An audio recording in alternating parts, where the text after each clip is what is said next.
Hello everyone, welcome back to our channel. आज मैं आपके लिए लाई हूँ 12th क्लास हिस्ट्री का लेसन नंबर 6 के इंपॉर्टेंट टेक्सचुअल क्वेश्चंस।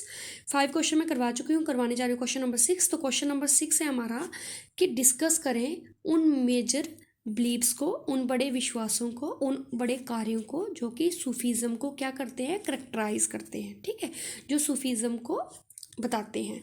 कहते हैं जैसे ही अर्ली मध्यकाल में इस्लाम का आगमन हुआ भारत में, तो इसके जो लेटर पार्ट में हमने क्या देखा, बाद में क्या देखा हमने, कुछ नए आंदोलन। ठीक है, ये जो मूवमेंट्स थे, इन आंदोलनों का काफ़ी ज़्यादा प्रभाव पड़ा और ये इंडिया के जो उपमहाद्वीप थे वहाँ पर पहुँच गए। ठीक है, और इन मूवमेंट्स को हम क्या बोलते हैं, सूफी मूवमेंट।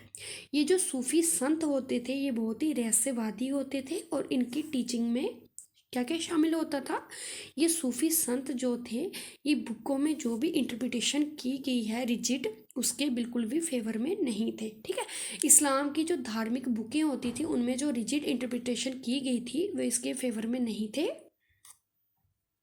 क्योंकि इनका क्या मानना था कि ये जो इंटरप्रिटेशन है, ये जो व्याख्या की गई है, ये इंसान ने अपने एक्सपीरियंसेस के बेस पर की है। ठीक है, अब ये जो थियोलॉजिकल इंटरप्रिटेशन थी, इस तरीके से ये फ्लेक्सिबल होगी, क्योंकि इनका क्या मानना था कि इंसान ने जो भी व्याख्याएं की हैं वो व्याख्याएं उन्होंने अपने अनुभव के बेस पर की है। ठीक है, फर्दर बाद में क्या हुआ, जो ऑर्थोडॉक्स जो रिलीजन था, जो अंधविश्वासी जो धर्म था, उन अंधविश्वासी जो धर्म के जो लीडर थे वो कमज़ोर पड़ गए और ये एक पीपल सेंट्रिक मूवमेंट बन गया। ठीक है, उन्होंने क्या रिजेक्ट किया, काफ़ी हाई साउंडिंग जो रिचुअल्स थे, काफ़ी ज़्यादा जो रीति रिवाज होते थे उनको नहीं माना और उन्होंने किस चीज़ पर जोर दिया कि धर्म और परंपराओं में हमेशा क्या होना चाहिए, सिंप्लिसिटी होनी चाहिए। ठीक है, उन्होंने धार्मिक जो परंपराएं थी उनमें सिंप्लिसिटी पर जोर दिया। ठीक है,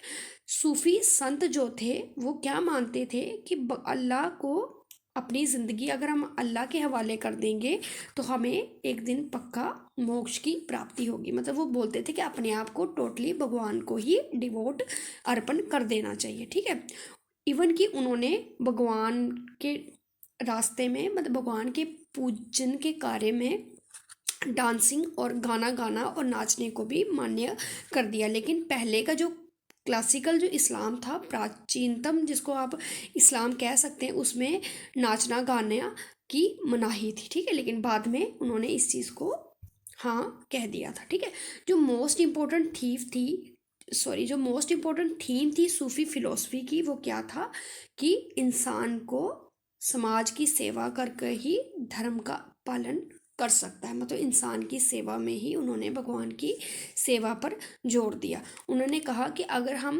गरीबों की सेवा करते हैं, ठीक है, तो हम भगवान को प्राप्त कर सकते हैं। इस तरीके से लोगों ने क्या करना शुरू कर दिया, लोगों ने गरीब लोगों को खाना खिलाना शुरू कर दिया, जगह जगह लंगर लगाने शुरू कर दिए, जो कि आज भी चल रहे हैं। ठीक है, अजमेर में लंगर देखा जाता है जो कि निज़ामुद्दीन औलिया की जो टॉम है उसके ऊपर लगाया जाता है।